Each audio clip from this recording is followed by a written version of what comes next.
I like to say that we're up so that you won't have to be up, but we're up because you're up and you're watching us, and we know that you want to know what's going on with this election. So let's bring in some folks who are up because they want to inform you, and that is Bakari Sellers, Ryan Lizza, and Alice Stewart. Right? You guys still awake? You good? We're still awake. Absolutely. Lots of coffee. 100% Don. So, Alice, I'm a Fulton County guy. Wasn't born and Right. raised, but I lived there for a long time. You were born and raised in DeKalb County. Talking about Georgia, okay?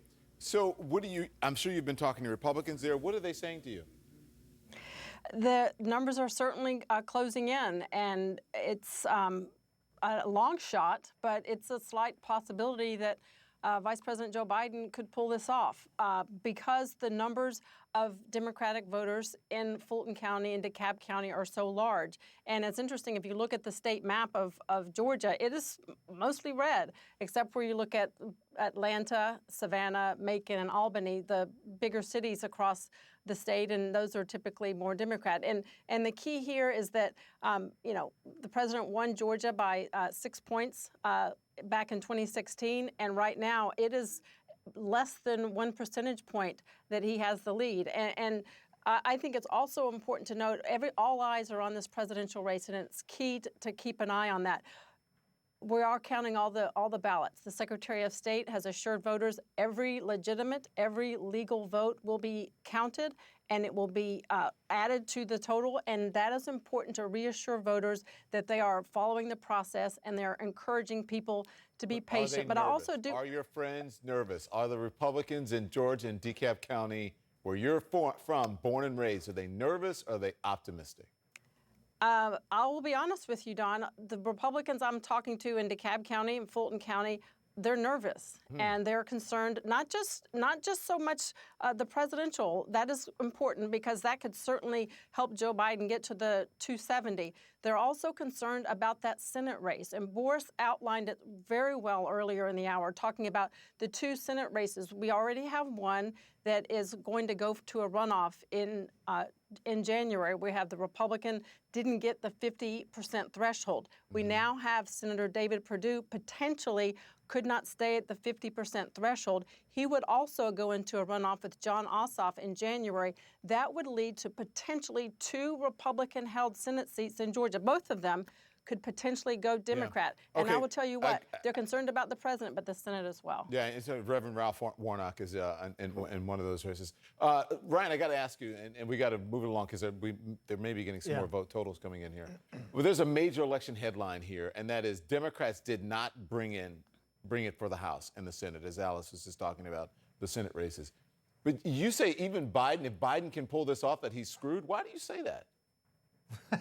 Well, I don't write the headlines, but no. Look, if Biden wins and they're going to have a reduced, Democrats will have reduced numbers in the House. That's not as meaningful. They'll still be able to pass stuff through the House. But in the Senate, the only case for the Senate right now is those 2 seats in Georgia, right? Or that's the best case for the Senate right now is those 2 seats in Georgia go to a runoff, and in January, the Democrats win them both. You'll have a tie Senate with Kamala Harris breaking the ties. In the more likely scenario, where you have a Biden presidency and Mitch McConnell and Republicans running the Senate, we're going to be back to the situation that Obama experienced for a good chunk of his term. Mitch McConnell will have to make a decision based on his members and how much they want to cut deals with Biden. I think Biden personally will be interested in cutting deals.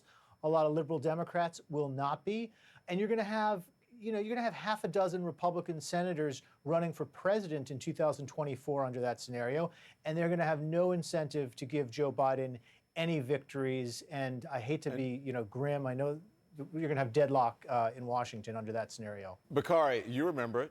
I'm going to make Barack Obama a one-term president. That's my job. That's what Mitch McConnell said. Do you think Mitch McConnell might be more open to working with a Joe Biden who he knows in years past and doesn't happen to be the first black president? Do you think he may be more open and he's going to want to make Joe Biden a one-term president and not work with him? I think that Joe Biden is going to come in and be able to do more things than Barack Obama was able to do, but I agree with Ryan. I mean, it's a pretty dead-end situation having to go through a Republican Senate because not only do the Republicans sparing what may happen in Georgia, not only do the Republicans control the Senate, but they also control the courts. which is also very important. I want to piggyback on one thing that was said earlier, though, and I want to remind people that we still have yet a ways to go. And Democrats are going to have to hold out hope. Last night, Democrats went through this spiral where we were going downhill. Now we're all worn out. We're tired. We're looking at the screen. We're trying to figure out what's going on in Arizona and Nevada.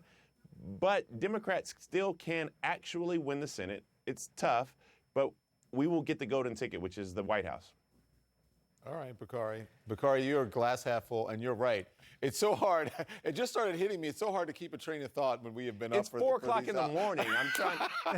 It's 4 o'clock in the morning. I'm trying to run some things together here, and I'm doing the best I can do. I'm with you, my brother. Same thing. I'm like, where am I? What? Read what? Okay. Thank you all. I'll see you soon. Get some rest. All right. Thanks, Don.